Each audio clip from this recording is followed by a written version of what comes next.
นี่เป็นบรรยากาศข้างนอกนะข้างนอกของคาเฟ่เขาเขาเอิ้นไฟไหลเขาเอิ้นว่าคาเฟ่หมอลำเรื่องนี่ อันนี้ก็เอิ้นว่าคาเฟ่หมอลำเรื่องไฟแสงสีหลายเด้นี่เด็กเด็กเล่นกับไฟนี่ทางไหน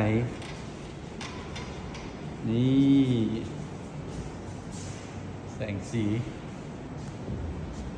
เป็นเคาน์เตอร์อันนี้นะเป็นเคาน์เตอร์ยาวเลยแสงสี